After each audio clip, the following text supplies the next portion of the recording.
So, hello po. Good morning. Dito po kami ngayon sa bukid. Kami ay nagtatapas lang ng mga damo sa bukid. At nangunguha na rin ng mga hulog na niyog. So, tara na po guys. Samahan niyo po ako.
So, ayan po.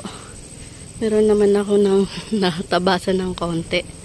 Si mama andun po sa taas. Abang hahanap din siya ng niyog doon. Ako naman po ay iipunin ko muna yung mga niyog na nandito sa baba. Kasi may mga sasakyan na ring dumadaan. Ayan. Nadaanan na yung isa.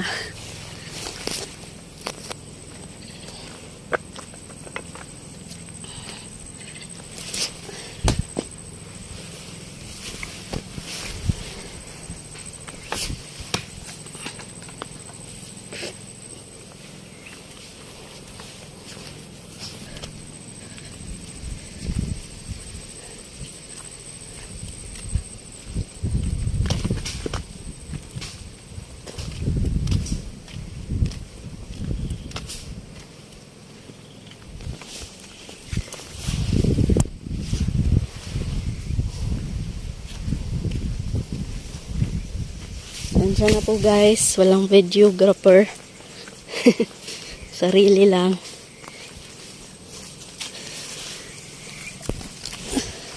So, wait lang po, ipunin ko lang po yung mga niyog. So, ayan po, malinis na yung aking dinaanan. Matutuyo na lang po yan ni Haring Araw.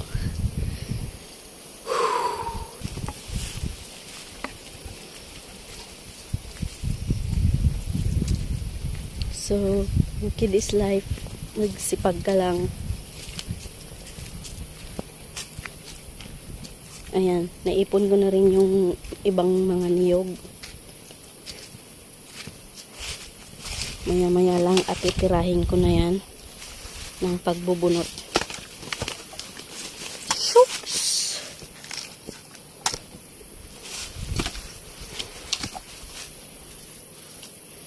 Actually, pangatlong araw na po namin ginagawa to. Hindi pa po yan inaakyat ang niyog. Kinukuha pa lang po namin yung mga hulog. Kasi, ano na yun, need nang i-harvest yung niyog kaya naglalaglaga na. So, mamaya na po yan. Punta muna ako sa taas. Tingnan ko muna doon si mama. Yung aking biyanan. Maro, tara. Sa taas.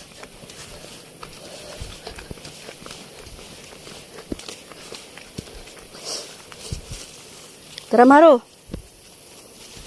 Yapsi. Aha.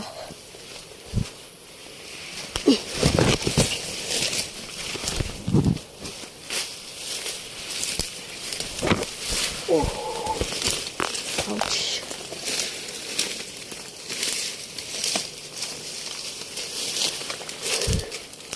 So, mamaya naman po at walang taga-video. Dito na ako sa taas. Andun si mama.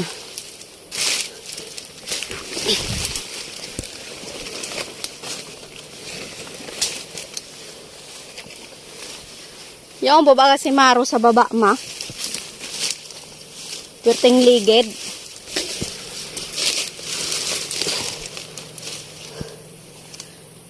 Grabe na pong niyog duman. Grabe ng niyog. Ayun po, tinipon ko ta. May nag-aaging sasakyan.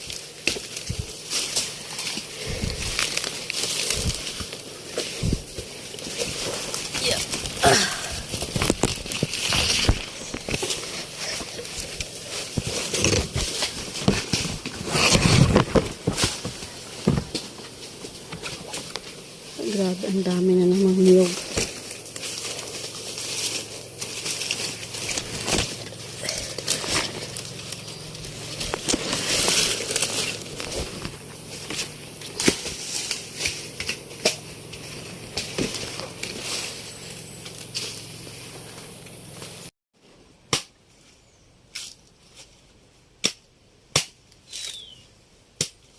Mamaya ako pang maabot sa ganyan sa korong.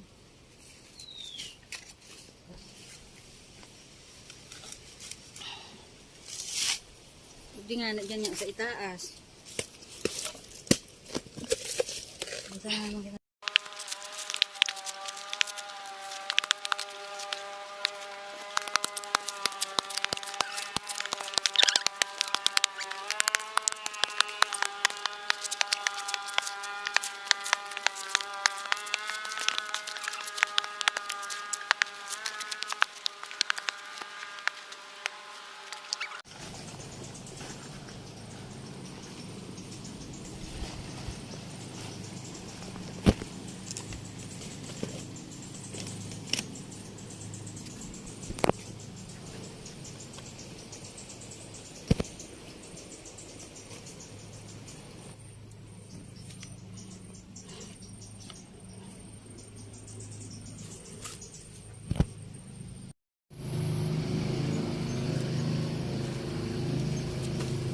Hindi, dahil kita digdil. Dumuwalan kita kayong baktot.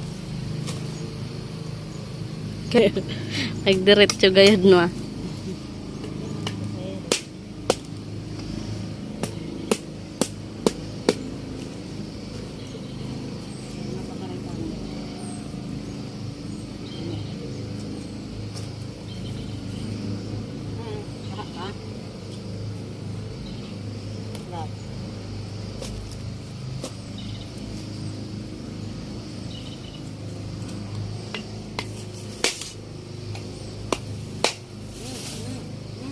Binulog mo na dyan sa balon.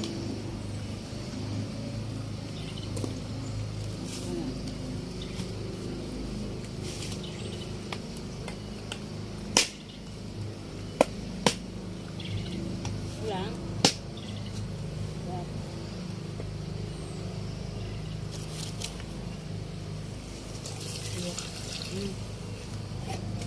Kulang.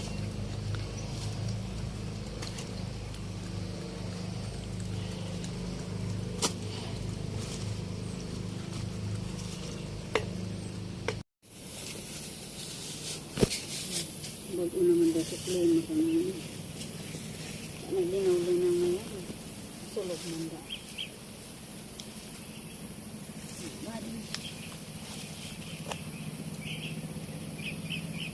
Garo iyo.